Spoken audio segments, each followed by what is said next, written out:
السلام عليكم ورحمة الله وبركاته. قال الله تعالى في كلامه المجيد وفي فرقانه الحميد كل نفس ذائقة الموت. وقال أيضا فإذا جاء أجلهم لا يستأخرون ساعة ولا يستقدمون. আল্লাহ রাব্বুল আলামিন বলেন, নিশ্চয়ই প্রত্যেক প্রাণীকে মৃত্যুর স্বাদ গ্রহণ করিতে হবে। আজ অথবা কাল দুনিয়াতে যার জন্ম আছে, যার জীবন আছে, তিনি অবশ্যই মৃত্যুবরণ করবেন। এটা পৃথিবীর চিরন্তন সত্য মৃত্যু। রাসূলুল্লাহ সাল্লাল্লাহু আলাইহি সাল্লাম বলেছেন, পৃথিবীতে এমন কোনো প্রাণী নেই যে দুনিয়ার ভিতরে জন্মগ্রহণ করেছে সে তার মৃত্যু হবে না। এটা চিরন্তন সত্য, মৃত্যু হবেই। আজ অত্যন্ত ভারাক্রান্ত এবং হৃদয়ে কষ্ট নিয়ে বলতে হয়, আমার বাল্যকালের শ্রদ্ধ ওস্তাদ জনাব কারি সুলতান আহমেদ সাহেব হুজুর দুনিয়া থেকে ইন্তেকাল করেছেন। তার মৃত্যুটা অত্যন্ত বেদনাদায়ক, অত্যন্ত কষ্টদায়ক। কারণ তিনি ছিলেন একটা মহৎ গুণের মানুষ, তিনি ছিলেন একটা ভালো মনের মানুষ। তিনি আমাদেরকে বাল্য সময়ে, বিশেষ করে চতুর্থ এবং পঞ্চম শ্রেণীতে 4 এবং 5 ক্লাসে হুজুর আমাদেরকে আকাইদ ফিকহ এবং ইজহার হক পড়াইতেন। হুজুরের সাথে অনেক স্মৃতি আমাদের জড়িত। আমরা ছোট সময়ে ক্লাস 5-এ এবং 4-এ আমরা যারা একই ব্যাচে যারা ছিলাম, তারা ছিলাম অত্যন্ত যারা আপনার পড়ুয়া এবং অত্যন্ত মেধাবী কয়েকজন স্টুডেন্ট। এদের ভিতরে কয়েকজনের নাম আমি বলি, আজকে যারা আমার ভিডিওটা দেখবেন তারা অনেকেরই স্মরণ আছে।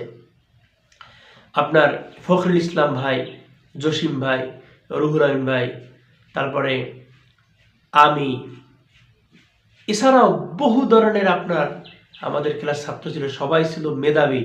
আমাদের ভিতরে ফার্স্ট সেকেন্ড হতো 2-4 মার্ক ডিফারেন্সে। হুজুর আমাদেরকে এত ভালোবাসতেন আর বলতেন, যেই ছেলেটা একদম কুৎসিত জোকের মতো কালো কিন্তু সে লেখাপড়ায় ভালো, সে খুব কষ্ট করে লেখাপড়ার জন্য, ওই ব্যক্তিকে দুনিয়ার কেউ পছন্দ না করলে আমি সুলতান কারি পছন্দ করি। কারণ তার ভিতরে 2টা গুণ আছে, সে চেষ্টা করে এবং লেখাপড়া পারে। কিন্তু অপরদিকে একটা লোক দেখতে অনেক সুন্দর কিন্তু লেখাপড়া পারে না, শ্রদ্ধা বোধ নাই, আদব কায়দা নাই, তার আমার কাছে 4 পয়সা দামও নাই। হুজুরের এই কথাটা খুব স্মরণ পড়ে। এমনকি আমার বন্ধুরা যারা এই ভিডিওটা দেখবেন অনেকেরই মনে আছে, হুজুর আমাদেরকে এসে বলতেন, বেলাল তোমার আজকে এই পরীক্ষার লেখার ভিতরে এই কয়টা বানানে ভুল হয়েছে। পরীক্ষার পর হুজুরে বলতেন, তোমার এই কয়টা শব্দে ভুল হয়েছে, এই কয়টা অক্ষর ভুল হয়েছে। হুজুর এত চুলচেরাভাবে আমাদের খাতাগুলো পর্যবেক্ষণ করতেন যেটা বলার অপেক্ষা রাখে না। অর্থাৎ তিনি ছিলেন একজন আদর্শ শিক্ষক, তিনি ছিলেন একজন পিতার দরদ দ্বারা লেখাপড়া করার মতো একজন শিক্ষক। তিনি আমাদেরকে চেষ্টা করেছেন, সর্বোত্তম চেষ্টা, যার মাধ্যমে আমরা ভবিষ্যৎ উজ্জ্বল হতে পারি। আজ হুজুরে দুনিয়া থেকে চলে গেলেন, তার জন্য আমার হৃদয় থেকে দোয়া রইল, আল্লাহ যেন তাকে জান্নাতের উচ্চ মাকাম দান করেন। কারণ হুজুরের কথাগুলো আজও আমার কানে আপনার মাইকের আওয়াজের মতো আমার কাছে কানে বাঁধে।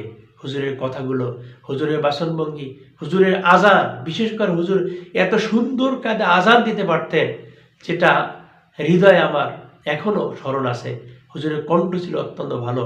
আল্লাহ রাব্বুল আলামিন হুজুরের এই সংক্ষিপ্ত জীবনের যে কাহিনী বললাম, বিশেষ করে হুজুর আমাদের দুদাল ইসলামিয়া কামিল মাদ্রাসার সম্মানিত শিক্ষক ছিলেন, ছিলেন একজন আদর্শবান মানুষ, ছিলেন একজন আদর্শবান শিক্ষক, ছিলেন একজন আদর্শবান পরিবারের সদস্য। তার রুহের মাগফিরাত আমরা কামনা করছি। আল্লাহ রাব্বুল আলামিন যেন তাকে জান্নাতুল উচ্চ মাকাম দান করেন, জান্নাতুল ফেরদাউস নসিব করেন। এবং আমরা যারা দূর থেকে দোয়া করতেছি, এই দোয়ার বদৌলতে আল্লাহ রাব্বুল আলামিন তাকে যেন পরকালের যতগুলো ঘাটি আছে, কবর, হাসর, পুলসিরাত, মিজান, সমস্ত বিপদগুলো আল্লাহ সহজ করিয়া দেন। আল্লাহ রাব্বুল আলামিন তাকে প্রত্যেকটা ঘাটিতে আল্লাহ পাশ করার তৌফিক দান করুক।